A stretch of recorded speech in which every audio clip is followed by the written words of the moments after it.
Hey everyone, welcome to today's Program Yourself Thin podcast. Today we're talking about strategically losing weight in 2025. Strategically, which is going to pretty much rule out all the diets because diets aren't strategic, they're tactical, meaning that all the diets that people are considered doing are built around one thing. You're just going to stop eating carbs. You're going to count every point. You're going to stop eating for 16 hours. That's one thing. That's one tactic that you're going to try and force yourself to do. That's not strategic. Strategic is taking a step back, looking at the big picture, starting to wonder, how can I get myself to eat better in the new year? And once you start looking at it this way, you start to see the more granular details that are actually controlling your weight. And what I mean by that is that your weight in 2025 is going to have a lot less to do with whatever plan you think you should follow, and a whole lot more to do with how you think and how you feel. Because you could have the perfect plan right in front of you on paper, but if you're in a bad mood or you're tired or you feel like shit, it's not going to matter. You're not going to follow the plan. So to be strategic starts by realizing that knowing what to do is just the first step. The real challenge is, how do I get myself to do it consistently? Well, as soon as you begin asking that question, focusing on that, now you've entered the world of strategy, how to be strategic with it. Now, I will tell you the biggest strategic thing you can do as we start the new year to manage your weight, it's to get your energy levels back up to normal. There's a great chance that at this point right now, after all the holiday stuff of the last couple of weeks or months, depending on how long you've been celebrating the holidays, you're depleted. You're depleted. You spent a bunch of money. You've made a bunch of food. You've eaten a bunch of food. You've hosted. You've traveled. You've dealt with family that stresses you out. And now you're depleted. And so what do most dieters do at this point when they're depleted at a low spot? What do? They take on something else to deplete themselves even more. Let's start a diet when we're completely depleted and try and force ourselves to eat totally different starting tomorrow. How do they keep doing this year after year? Because dieters are very tactical. To lose weight, I need to stop eating carbs. So tomorrow's January 1st, I'm going to stop eating carbs. I'm completely wiped out from the holidays. I'm exhausted. I'm tired. But now I'm going to take on a whole bunch of extra work and stress myself out even more for a couple days. And then I'm going to quit. Let's be honest, So we know that's the path that lies ahead of you if you continue to be tactical and continue to rely on diets. So to be strategic is to take a step back and look at the big picture, to look at 2025. Not just to look at January, the first 2 weeks of January, how much weight can I lose? But to look at the whole year. How can I finish 2025 where I want to be? Not how can I lose as much weight as possible in the first week of 2025. That way of thinking is going to bring you down the same path you've probably walked down many, many, many times before, where you do it for a little while, then you quit. So to be strategic is to see the big picture and to set yourself up to succeed by focusing on the little things that lead to the best results. And as I said, the first thing you'd want to focus in on is sleep, probably. You're probably depleted energetically. Get some sleep. Hydrate yourself properly. Relax. Calm yourself down from the holidays. Breathe a bit deeper. Ground yourself. Nourish your body. Let's get some nourishment in there. Move some more. Connect with your body. Move it around. Get some oxygen in there. Meditate. Quiet your mind down. Because when you're more quiet, you're more set up to succeed, to eat better foods, to make better choices, and practice gratitude. So this is just an example of a couple of things that strategically, if you start focusing, are going to set you up and support you to succeed and thrive during the year. But if you want to be tactical, that's always a choice you have available to you as well. But I don't think it's going to work out as well. So always your choice. If you'd like to go more strategic, click the link in my bio. Go get the hypnosis session I give you. Hypnosis is another strategic approach to mastering your weight because it's influencing your mindset. And so you can get that for free. It's there. Just click the link in my bio or go to programyourselfthin.com and check it out. All right. If anyone has any questions, feel free to ask them and we'll get into them. What's up, Joy? How's it going? Hey, Marcy, how's it going? Happy New Year to you. Nice to see you on here. Hope you're having a nice new year so far. What's up, Katie? How's it going? Oh, yes. New Year's here. Mark says, I'm depleted from my 3 kids being home 24/7 for the last 2 weeks. Oh, I hear you. My son, we're going away tomorrow, but he had school today. And He's like, oh, what's the point of me going? What's the point? Get you the fuck out of here. Get out of here. Get out of here. I can't listen to you play with the dog anymore. I can't listen to you jump and hit the ceiling or the wall anymore. You need to get out of the house. I'm joking, but I get it. Yeah. And 3 kids. Oh my God. I can't believe it. So yeah. So Marcy, for you, right? The goal is not to like, okay, now I get my eating perfect.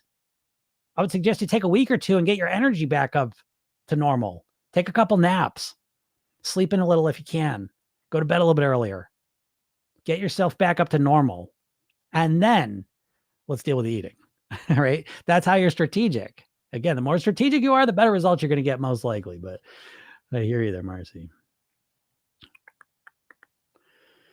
But yes, we got to look at our lives and understand that again, this one size fits all. That's the thing about dieting that just absolutely drives me crazy, is this idea that we're going to, just tell me what to do and I was going to do it, and in one size fits all. Everyone should just eat keto.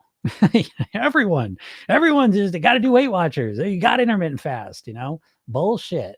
Because everyone's got a different situation, for sure.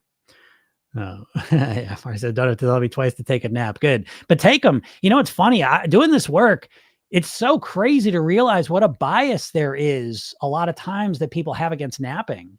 I find that really interesting. And I found a lot of people, they have such like limiting beliefs and biases against napping. It makes you lazy and you shouldn't do it. And I don't know, a lot of people have a lot of negative conditioning around napping.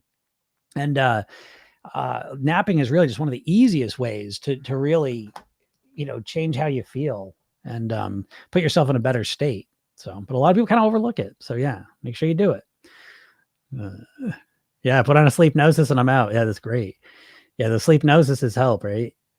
And I need to make more of those. That's why it's one of the things in the New Year's. I'm going to put more sleep hypnosis sessions up on my YouTube channel. So keep an eye on those.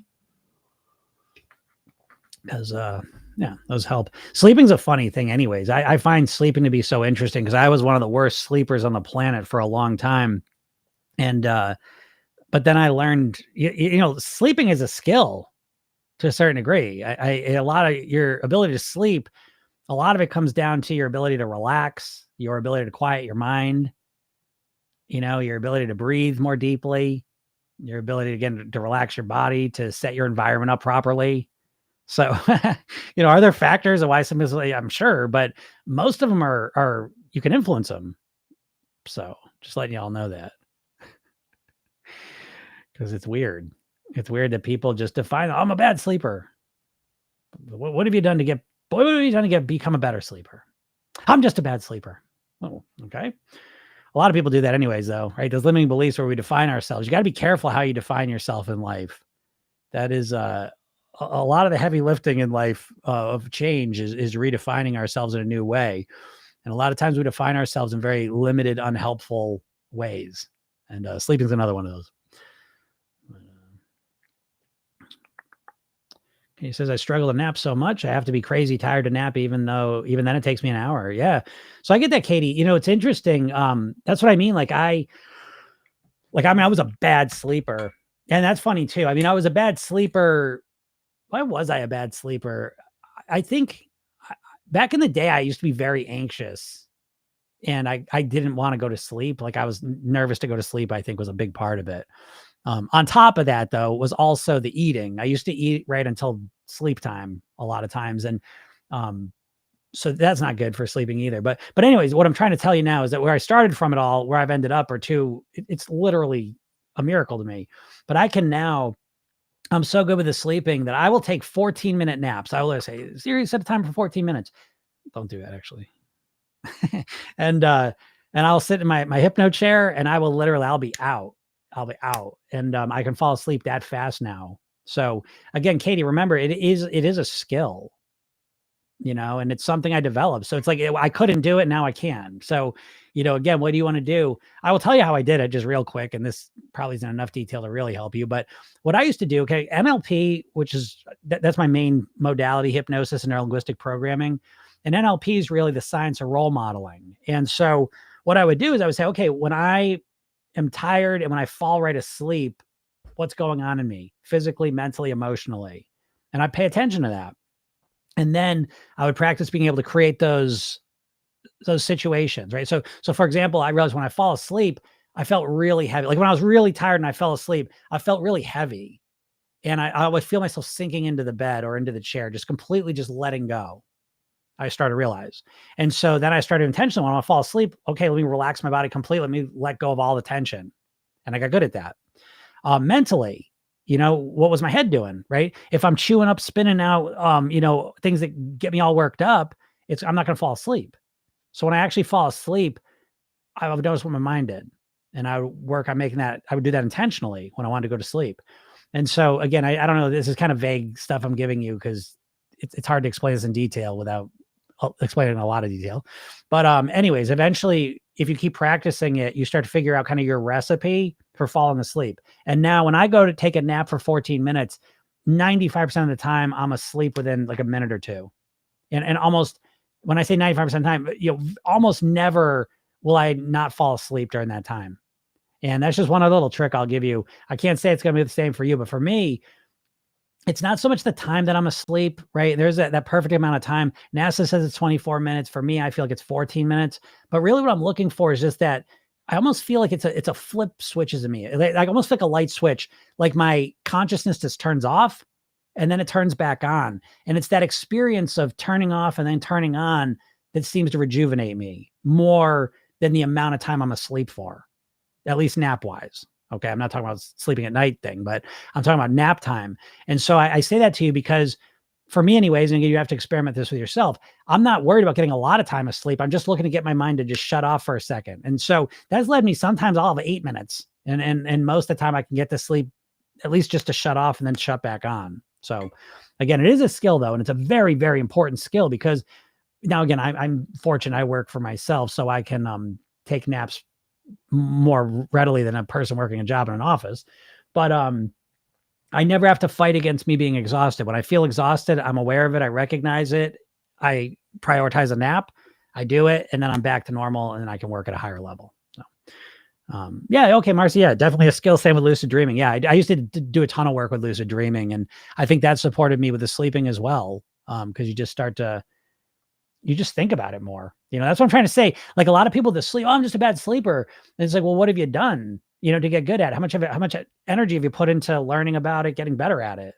And the answer is usually none, so yeah, you can get better with it. And lucid dreaming is just fun too. So that's a double whammy there, that you get to sleep better and you get to potentially have lucid dreams, which is probably one of the coolest experiences you can have in life. I would say is having lucid dreams.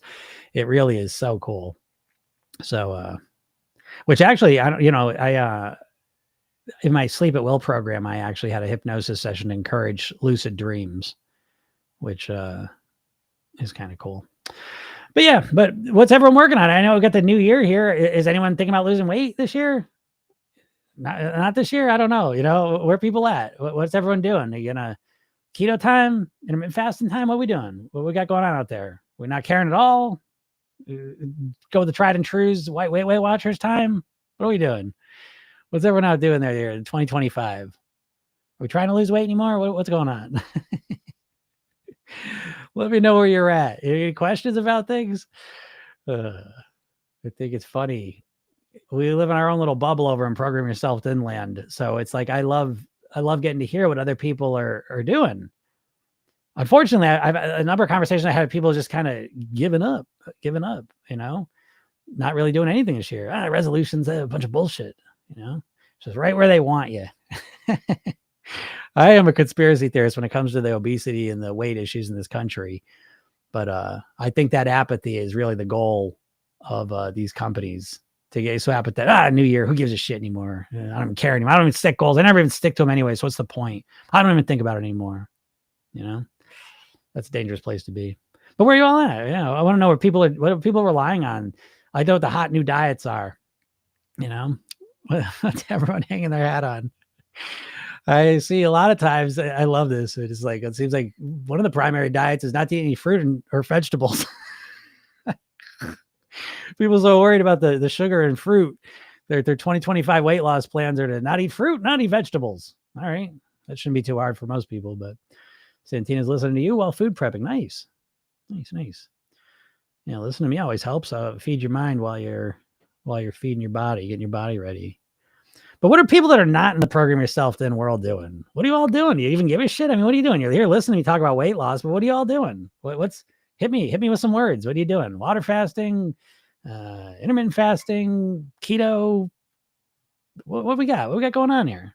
Not caring. You write that down. I'm just curious. I'm trying to get the temperature of the room here. Not give a shit this year. I'll deal with it later. Deal with it Monday. What's the plan? Do we have a plan?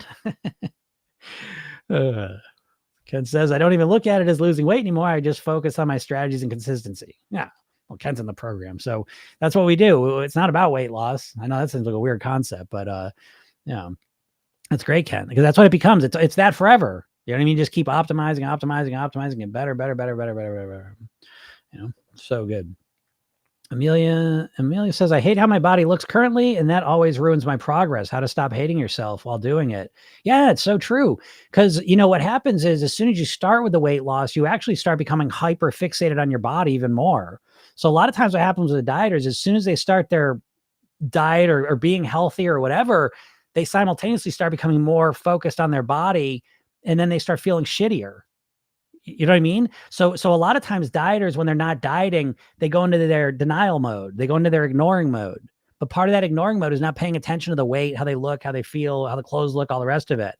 And so then all of a sudden they step in, okay, now I'm going to do this. But simultaneously they start paying attention to where they're at. Oh my God.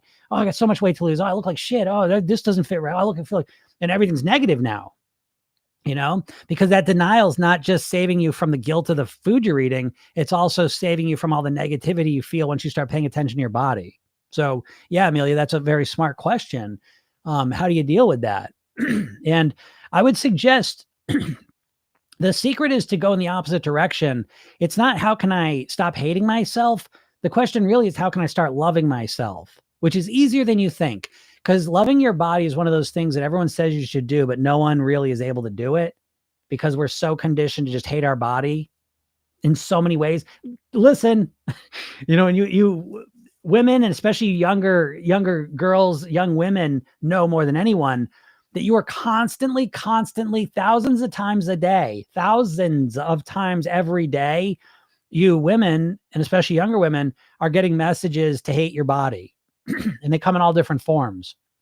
And so it might be the super skinny person you see on social media that you scroll by 1 second. It can be, the movies you watch. There's messages constantly being put in your mind. So this is a challenge, no doubt about it. But the answer is not found by asking the question, how do I stop hating myself? Because your subconscious mind does not understand negatives. If I tell you don't think about a banana, you think about a banana. And so when you focus on not hating yourself, stop hating yourself, you stay stuck and mired in hating yourself. So what we need to do is stop going from the question, how do I stop hating myself, and change the question over to how do I start loving myself? And I'm going to tell you right now, you're not going to be able to love yourself the way you think you can because you hate how you look. You're mad at yourself. You hate yourself for getting yourself in the situation. So it's hard to find the love until you start to appreciate the functionality of your body. This is the only path I've ever seen that consistently works. And instead of trying to say, oh, I love how my legs look. Oh, I love how my butt. No, you don't. You've been telling yourself you hate your fucking legs for 30 years.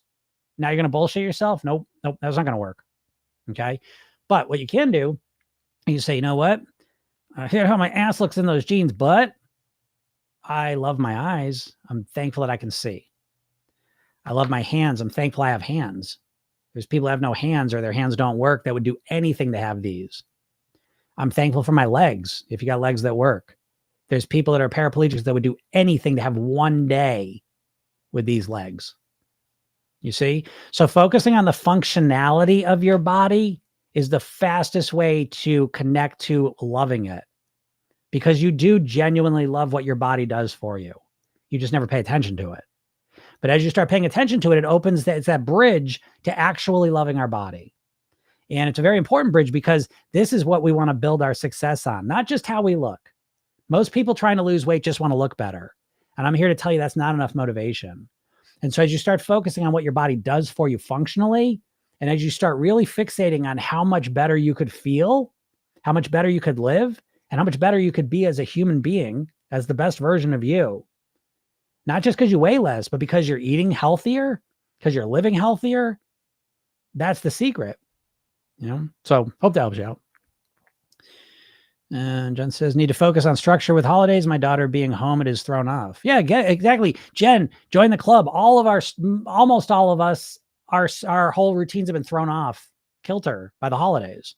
And so, yes, that's why, again, Jen, even this week here, it's about re-entry, right? So Jen's in the program, but in the Thrive program, we're focusing on re-entry. We're being strategic with how we approach the new year. We're not just diving into a fucking diet. It doesn't make any sense. And so we're strategically building back our foundation up where it was. Then we start focusing on the food piece. So you're right on the money, Jen. That's a perfect focus. Focus on that, though. Get that part back to where it was, then take the next steps forward. Peggy says, hi, Jim. Been listening to old podcasts. Is the Facebook group for clients still a thing, or has it been replaced by the Circle app? Yeah, it's the Circle app now. So that was literally part of the reason why I went down the Circle app path, is because Facebook's fine for what it does, but Facebook's, serving Facebook. And so it was frustrating running groups in there because they don't let you know what the things are. So whatever. So yeah, it is still there, but it's pretty much, it's about to be phased out completely as the Circle app gets going.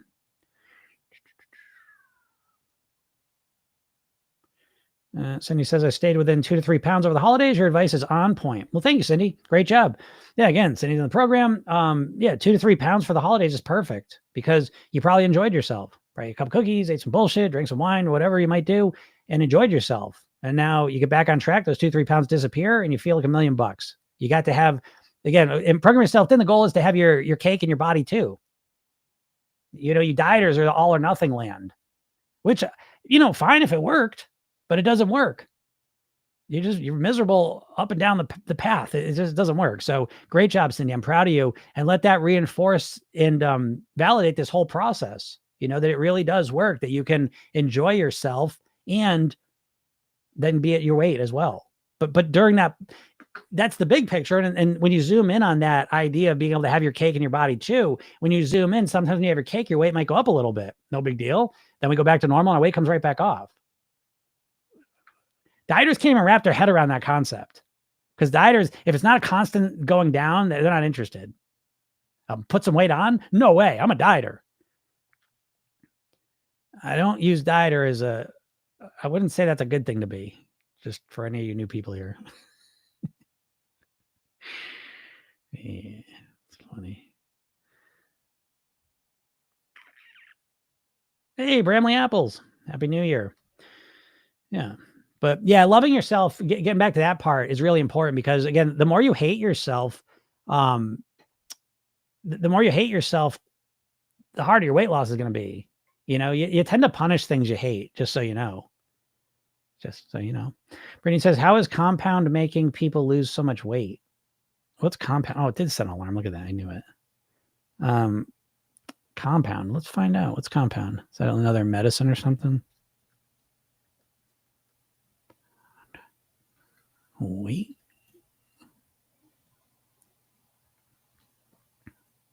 Yeah, I don't know if that's a misspelling or what. I don't know what compound is. How is compound making people lose so much weight? Oh, semaglutide. How is semaglutide making people lose so much weight? Okay, well, let's talk about that. What all those injections do at this point, and they are starting to change them a bit, you know what I mean, ingredients wise. But basically, these injections up until now are GLP-1 hormone. Okay. And so that's a hormone your body naturally produces primarily in your gut. And what it does is it reduces your appetite, makes you feel full. Okay. So this was originally a medicine that they figured out when they were doing diabetic research.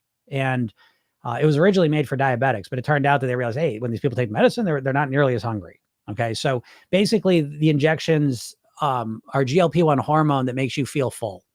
And so you're never going to believe it. When you feel full, you don't eat as much. And this is the key part. When you consume less calories, guess what happens? You lose weight.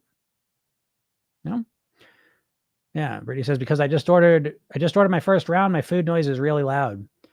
Even though you're on it. Yeah. It'll usually reduce the food noise.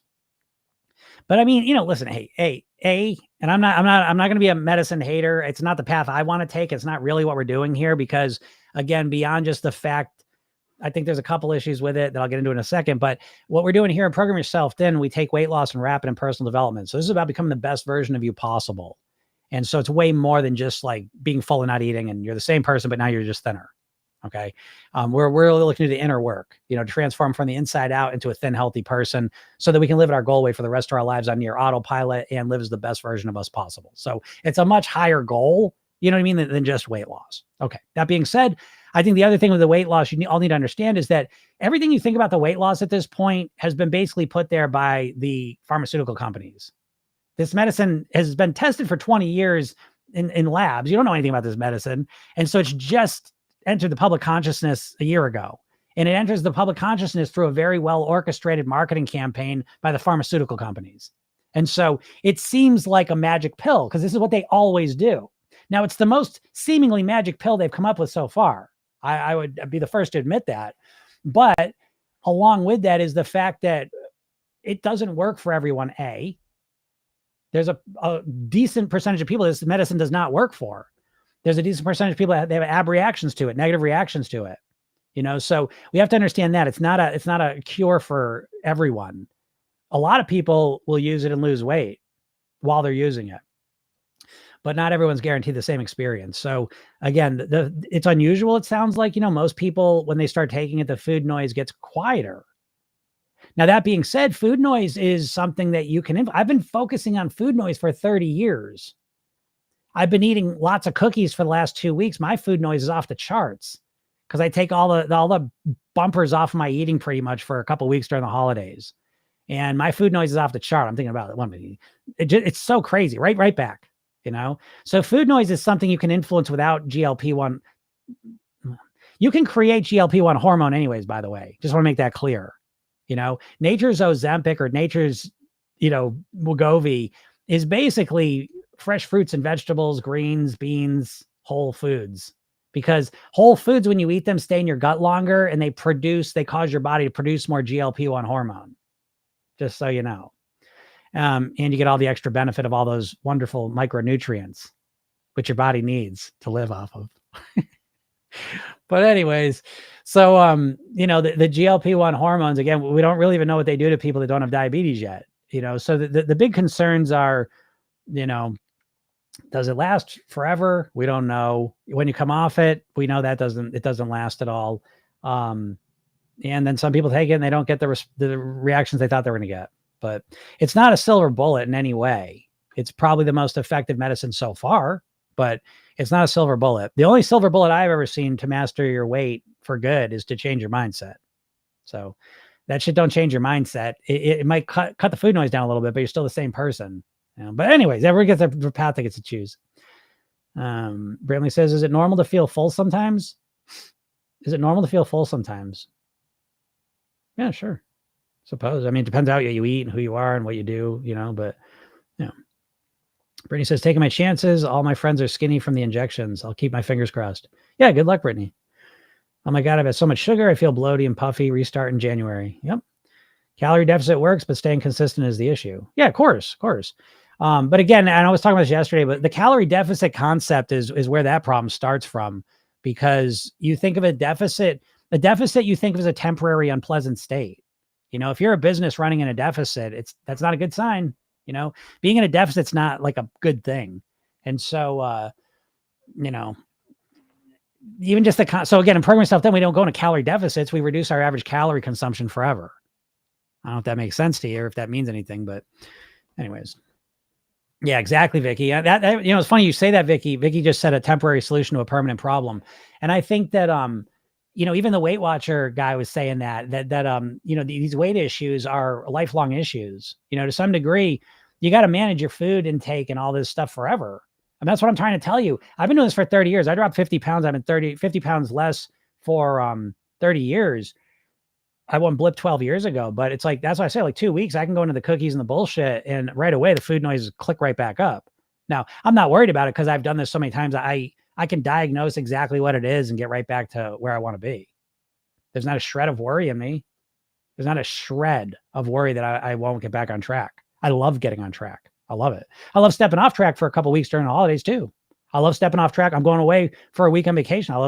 I'll eat what I want there too. But there's not a shred of doubt in me that when I get back next week or the following week, I'll get right back into my plan. Right like that. Can you all say that? You know what I mean? Like you can't, your weight loss is just steeped in stress and anxiety and tension and negativity, even with the weight loss medicines, again, that's what, and I don't want to get into it because I'm not sitting here to talk people out of taking the weight loss medicines. I don't give a shit what you do. But, I've talked to lots of people about on the medicines, and when you get to it, there's almost always, that's the people I talk to that are usually overachievers and, type A type people, but there's always this anxiety in the background that what they're doing isn't a real solution. It's almost like it's like a Band-Aid on the real problem. And they're right, because that medicine's not fixing things. It's causing you to eat less and lose weight. Most people, I wouldn't disagree with that. But to me, it's like, so what? How about nourishing your body? How about dealing with your mindset? How about improving your lifestyle? I don't give a fuck about that. Well, great. You're not welcome in the program then. But if you care about those things, the medicines aren't going to help you with any of those. So again, to me, just once again, I think dieters get the shittiest goals ever. And I think the weight loss injections, I just want to be thin. I just want to be thin. I just want to be thin. It's like, great. This is not the place for you. I would tell you, if you just want to be thin, ironically, program yourself thin is not the place. Because we're trying to do more here. We got bigger goals, but to each their own. Liver. What food do you recommend to eat? It's pretty easy. Whole natural foods. That's what I recommend to eat. The more whole natural foods you eat, the less processed foods you eat, the easier time you're going to have managing your weight. It's that simple for a million reasons. Brittany says everything's so confusing on TikTok. Agreed. I mean, whatever. Social media has just poured gas on the fire of the diet industry. And the diet industry is a bunch of bullshit, folks. The diet industry is controlled by the food industry. So would you listen to Nestle and Heinz and McDonald's about what foods to eat to lose weight? I hope not. But you are anyways. You don't realize it because Weight Watchers was owned by Heinz. Jenny Craig was owned by Nestle. Atkins Food Products is owned by the same company as Auntie Anne's Pretzels and Cinnabon. Slim Fast owned by the same company that owns Ben & Jerry's ice cream. These companies don't want you to eat less of their shitty food. They just like filling your head up with rocks so you don't know what the fuck to do. And that's where you stand now. If you're a dieter, you're just confused. You don't know what to do. Maybe you're probably doing, because what do you do? I can tell. Keto, you're probably doing keto right now because that's the thing right now. Maybe you're carnivore. You've gone that far off the fucking, you know what I mean? Like you've gone so far off thinking clearly that if you're trying to do carnivore now, what the fuck are you thinking? That's how much you're not thinking. When you're carnivore, you've gotten to the, oh no, I listened to a doctor and he told me that what a doctor's been doing for a year. These doctors don't know shit about nutrition anyways, unless they got a personal interest in it. Doctors don't know much more about nutrition than you do. They study for about 30 hours in school, So anyways, but carnivore to me is just, I mean, it just gets more and more ridiculous each and every day. But even Weight Watchers, I mean, again, dieters got no strategy going on. And it's sad to watch. But they do get to the point, well, I don't know what to do. I'm not sure what to fucking do. Yeah, exactly. That's the problem. Because a confused mind doesn't do anything new. It just keeps doing the same thing you did. And this is where most dieters find themselves, constantly thinking about weight loss, constantly thinking about how they'll do it, and constantly not doing anything to lose weight. Do you find yourself in that trap? You might want to reflect on that. You might want to try a different way forward. So, what's up, Kelly? Yep, diet industry wants me fat. Yeah, absolutely. The diet industry wants you fat. I was saying this just, you know how much money's made off of overweight people? Don't you think, I was saying seriously, like 75% of the population in America is overweight or obese. That's like a doubling in the last 50 years. Our genetics didn't change like in 50 years that much. What changed? Well, the food changed, but in order to get us to eat the food, our mindsets changed. Non-stop fucking advertising. You see thousands and thousands of food ads every single day of your life. And you tell me you don't believe in hypnosis? Why can't you stop eating this food? Yes, it is addictive in its physical form. There's no doubt about that. But the primary problem is your mindset. You think like an overweight person. I'm here to tell you. And a dieter is the pinnacle of thinking like an overweight person. What dieter that's thin and healthy? Dieting is the pinnacle of being overweight. You're so far away from being thin and healthy as a dieter, you can't even realize it. Yes. Thank you, Kelly. Happy New Year to you too.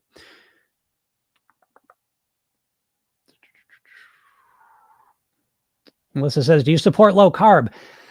I support a low carb diet, a low refined carb diet. But again, I support all the diets. I can look at almost all the diets and pick things out of them that I support.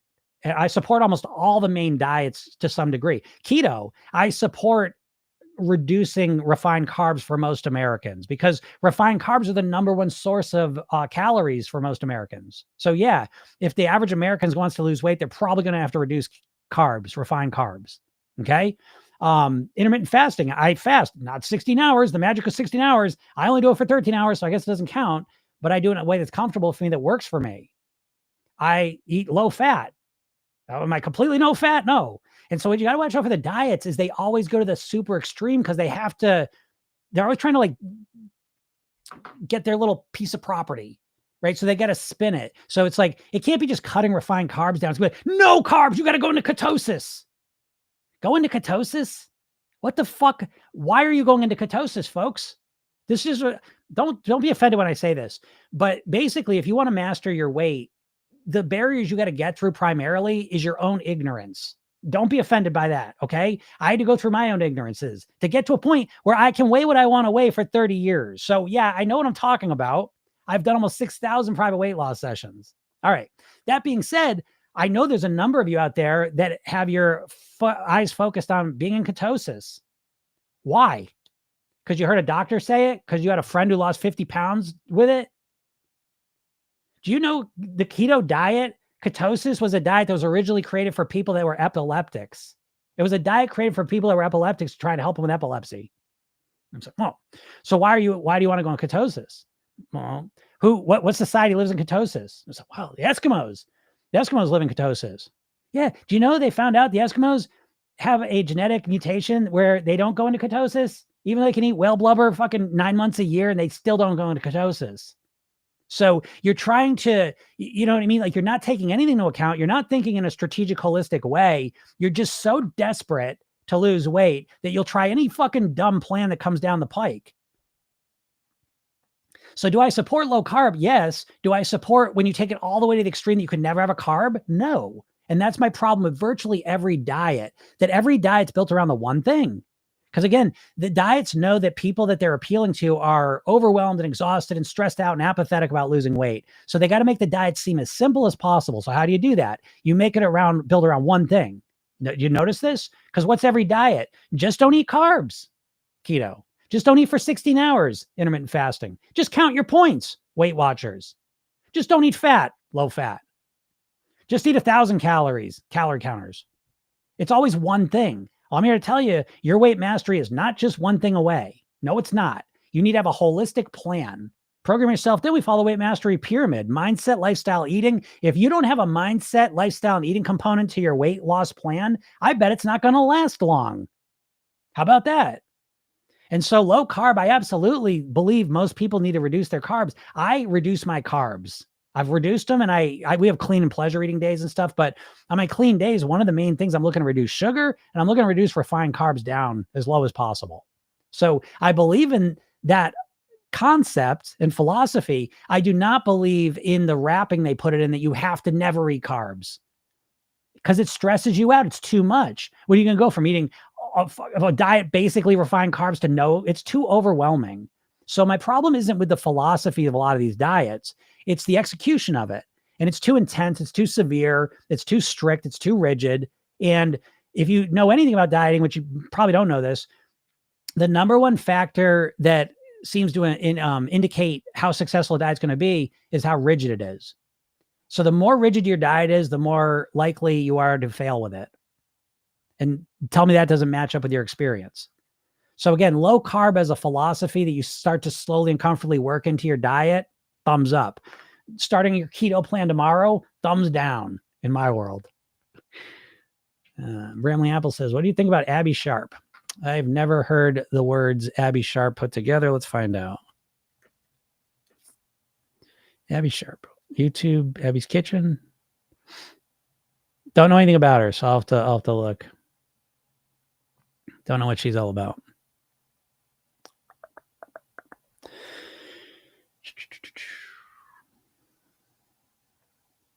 Ann Ross, how's it going, Ann? So true, Jim. Thank you. Ken says the strategy I developed through PYT are enjoyable to follow. The plane of overeating is gone. Yeah, exactly. The strategies are enjoyable to follow. That's the biggest difference with Program Yourself Thin compared to virtually any other diet I've ever seen, is that day one of Program Yourself Thin, you're more relaxed. You're more calm. You're more at peace. Every time you start a diet, you're more stressed, more overwhelmed, more anxious. And I think that right there is really what dictates, the results you're ultimately going to get. So, Melissa says, do you weigh every day? I do weigh every day. Well, I don't weigh every day now because I'm at the same way. I got the ship mastered. But when I was losing weight, I weighed every day. And I talk about this all the time. I think the idea of weighing yourself once a week is one of the cruelest things you could possibly do to yourself. And I think weighing yourself every day is the way to go. Now, again, you got to know how to influence your mindset, because most people don't know how to do that. And so the scale just terrorizes them. And so in that sense, the idea of terrorizing yourself every day doesn't seem very appealing. But when you understand how to influence your mindset and control it, the scale just becomes another data point. It's just a tool of the trade. And it becomes no different than the speedometer of your car. You're not terrified of looking at the speedometer of your car. Right? You use it as a data point, and you slow up or speed down. The reason most people are terrified of the scale is because it reveals the truth that you don't know how to lose weight. That's the truth of it. If you're a dieter, you don't know what the fuck you're doing. Dieters, you know as little about how to lose weight now as before you started your first diet all those years ago. You don't know what you're doing. You're just winging it. Just because you have a plan of what to do doesn't mean shit. The plan of knowing what to eat is about 10% of the process. You know this. The real meat of the issue is, can you get yourself to do it consistently? And dieters cannot. They have no ability to do it. That's why 95% of dieters fail to lose weight long term. So, and it says lost 50 pounds 2 years ago and kept it off through your program. This is the way to go, folks. And that is so awesome. Anne's a superstar. That's so awesome, though. I love that. Do you all hear that? I had to take a screenshot of that, because that is what Program Yourself Thin is all about right there. It's not about the fucking weight loss. It's about the weight mastery. It's not about getting to her goal weight. It's about her living there for 2 years. And it's comfortable. It's enjoyable. It's easy for her. What's up, Dawn? Apparently says she's an intuitive eating dietitian. Yeah, I'll check it out, but I will tell you, just in general, the intuitive eating thing's a bunch of bullshit. It's just one more bullshit shiny object, because most of your intuitions are fucked up. Most of you have intuitions of an overweight person. So trying to rely on your intuitions is going to be tough. So again, I understand intuitive eating in my context, but I find the way that most people teach intuitive eating is just another path to failure. So I'm not going to throw her in that loop. I don't know how she teaches it, but I'm just saying the intuitive eating is not, there's no one thing that's going to get you your results. I'm just letting you know that. So in Program Yourself Thin, it's a holistic approach. And I've never seen anything other than a holistic approach really work to master your weight. Just intuitive eating. Your ability to intuit things is dependent upon your lifestyle and your mindset. Do you think you're going to be able to be an intuitive eater when you're really depressed? You think you're going to be an intuitive eater when you just get in a fight with your partner and you're raging mad? You think you're going to be an intuitive eater when you step on the scale and you're up 5 pounds and you feel like jumping off a bridge? So how do you deal with that shit? How does intuitive eating deal with that stuff? But again, it's all the diets are all very, very superficial. So they're just easy throwaway things. Oh, just eat less and exercise. I mean, that's like the epitome of the dumb dieting shit. But it doesn't get any. Oh, just stop eating carbs. Oh, okay, that's it. I just stop eating carbs. I don't know. Is that easy? Because the flip side of just stop eating carbs is learn how to eat completely differently than you have your entire life. Ooh, that sounds a little harder. And that's a more accurate description, though. Oh, I'm just gonna stop eating carbs. No, you're not. You don't even realize how much carbs you eat, most likely. And guess what? You don't know how to change your behavior. If it was so easy, 95% of people wouldn't fail doing it.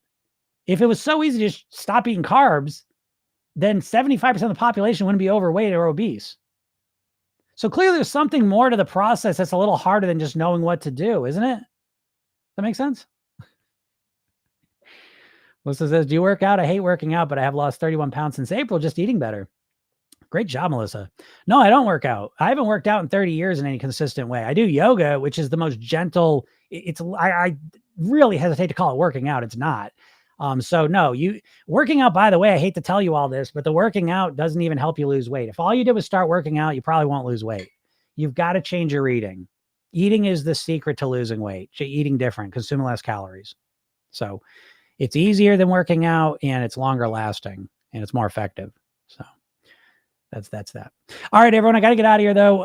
If you're not in my world, make sure you click the link in my bio, go get the hypnosis session I give you. It's free. If you're even remotely serious about losing weight, watch the video that I made for you right after you opt in for that.